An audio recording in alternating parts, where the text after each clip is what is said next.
Are you looking for the best Motorola phones? In this video, we will look at some of the 5 best Motorola phones on the market. Before we get started with our video, we have included links in the description. So make sure you check those out to see which one is in your budget range. Number 1. Motorola Razr Plus. If you're going to buy a Motorola and money isn't much of a concern, it should be a statement phone like the Razr Plus, 2024.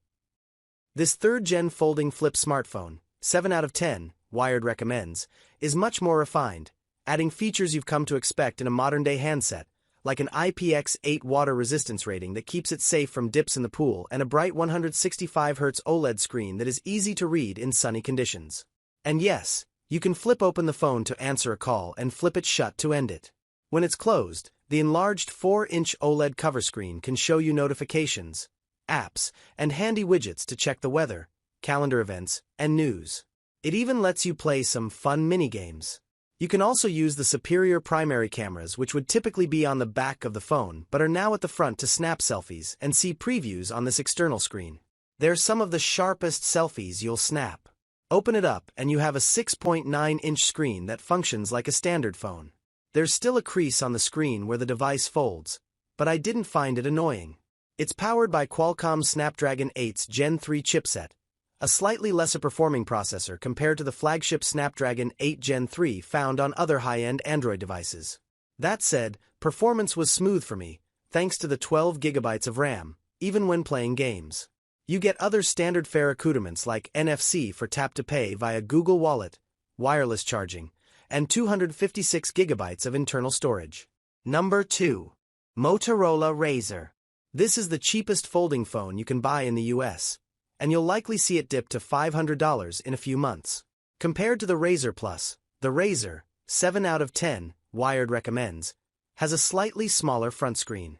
You can't see as much information at a glance, but it's still plenty big enough to view some apps, notifications, and access widgets. Inside is a similar OLED 6.9-inch screen with up to a 120Hz refresh rate. It retains the ultra-wide instead of the telephoto, and the camera system is overall solid. Not horrible, not amazing. The 4,200 mAh battery does last longer than the Razr Plus, though the device falls short in performance. Powered by the MediaTek Dimensity 7300 with 8 GB of RAM, I just encountered more sluggish behavior that at times made it annoying to use. Number 3. Motorola Edge. If you're looking for a smartphone around the $500 mark, I'd first steer you toward the Google Pixel 8a. Not your jam? Then Motorola's 2024 Edge is a pretty good alternative. It's slightly more expensive at $550, but you get a large 6.6-inch AMOLED screen with a 144Hz screen refresh rate and speedy performance thanks to the Qualcomm Snapdragon 7's Gen 2 chipset. It's not a flagship chipset, but enough to deliver snappy app launches and lag-free gameplay. It has all the basics from NFC, so you can pay with your phone via Google Wallet, plus an IP68 water resistance rating, ensuring it won't succumb to a drop in the pool. It supports wireless charging, comes with 256 GB of storage, and packs some pretty loud Dolby Atmos stereo speakers. I used it as my daily phone for 2 weeks and it performed remarkably well. The 5,000 mAh battery comfortably lasts a full day with average use and often can go well into the second day before a top-up. Use the Edge heavily and it's firmly in the charge once-a-day territory. I do have a few gripes though. The Edge uses a so-called waterfall display, where the glass on the front curves into the edges for a more immersive look. It certainly looks fancy, but I've had several moments where my fingers holding the phone's edges disrupted an action I was trying to complete with my other hand. This has long been an issue on phones with curved screens. It's easy to get used to and adjust your grip quickly, but it's annoying. Number 4. Motorola Moto G 5G Power. This is the best Moto G phone Motorola has ever made, 8 out of 10, Wired recommends. For under $300, you get a lovely phone with a nice vegan leather textured back that resists fingerprints. The 6.7-inch LCD is sharp and bright, and you get a fingerprint scanner, a 3.5mm headphone jack, and even wireless charging. It's almost unheard of to see wireless charging on a sub-$400 smartphone, but here we are. More surprising is how this low-priced Moto G finally supports NFC, meaning you can tap to pay anywhere it's supported. Ditch the cable and the wallet. The Moto G Power 2024 is powered by MediaTek's Dimensity 7020 chipset with 8 GB of RAM. While you will see some slowdowns here and there, it's generally smooth sailing.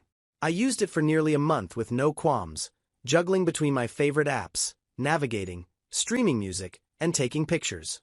The 5000 mAh battery doesn't last as long as previous Moto G Powers.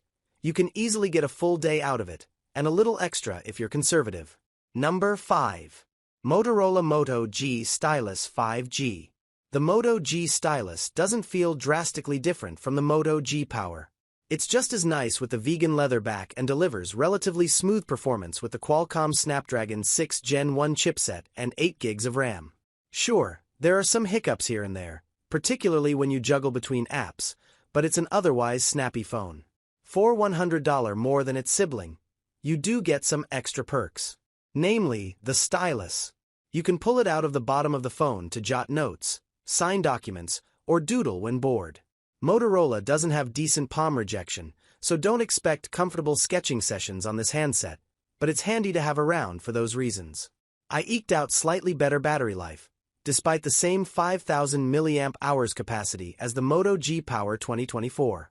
It comfortably lasted a full day with heavy use, and a day and a half for average use.